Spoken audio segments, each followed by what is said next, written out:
Once upon a time. Oh, he's hiding. In the land of Ethan. Ethan was happy that his friend was back home, happy and safe. He couldn't wait until he got to see him next. He thought maybe next Christmas he'd go visit him. But right now, he needed to get home. He drove all the way home, excited to be at home to play with his toys.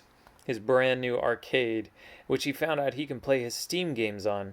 He's still trying to figure out how to play Roblox on it, but for now he can at least play Stick Fight and some of the other games like Just Shapes and Beats that he loves to play. He and Paxton would play off and on throughout the day, taking turns picking the games and having fun on the arcade. It was about time for bed, and Ethan yawned. I'm tired, said Ethan. Mama said, well, let's go to bed then. Ethan climbed into bed and turned out his lights and got into bed and ready and fell asleep. A strange sound started coming up in his room. Ethan kind of opened his eyes just in time to see a big flash. All of a sudden, he looked around, and he had shrunk.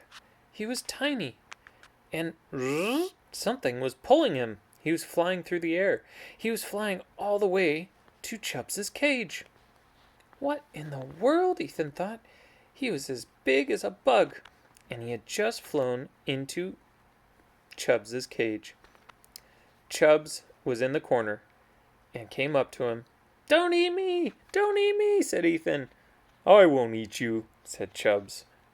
You can talk? Of course I can talk. You just can't understand me or hear me most of the time. Wow. Well, what happened? Well, I have a problem. I'm under attack. Under attack? There are some invading beetles that are invading my home, and I need your help. But why did you make me small? So I could talk to you. Otherwise, I couldn't tell you my problems. I guess that's true. Well, what kind of beetles? Big black beetles, and they found some spears, and they're trying to attack. I've fended them off for now, but there's more and more of them. I need your help. Do you think you can help me? Oh, okay. Well, what can I do being so small? Well, that's a good question. Maybe I'll have to make you big again. Well, good. That'll help. Do you know how to make you big again? No. I didn't even know how you made me small. Well, I have a power that I can do that, but I don't know how to make people big again. Oh, no. Well, I guess I can help you. What can we use for weapons? Well, I have my tail and my mouth. Let me see what we can do.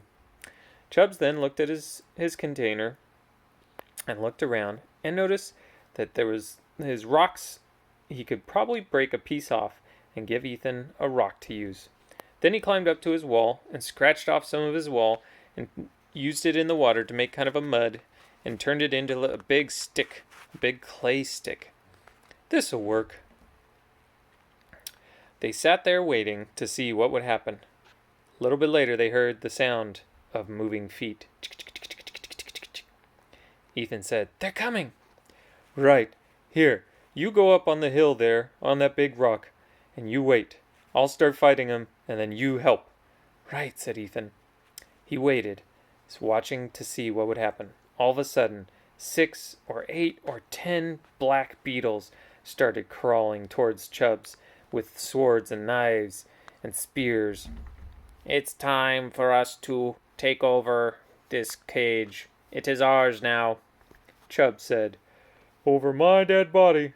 And he started swinging his tail and flicking away the beetles, who hit the wall with a clack, but continued up and got back up. One by one, they came in to try and attack. Ethan grabbed his club and decided it was time. He jumped down and started smashing the beetles left and right, Ah! Attack! Attack! The beetles were screaming. They were running all over, scurrying around, waving their spears in the air. Ethan blocked all their waving spears, and then smash! Smashed the beetles one by one. The last one was running away. Ethan said, "You're not getting away." And he chased after him, dove, and smashed him in the head. Splat! The last one was dead. Ethan then scraped them all into a big pile in the other side of the cage and went back to talk to Chubbs. "Well, I guess that's all of them." "Thanks, Ethan. I appreciate your help. It's nice. You know, I kind of liked it when you put hats on me. Just so you know." "Oh, I remember that. We could maybe get some more hats for you," said Ethan. "That would be nice. But first, you have to make me big again." Well, let me try.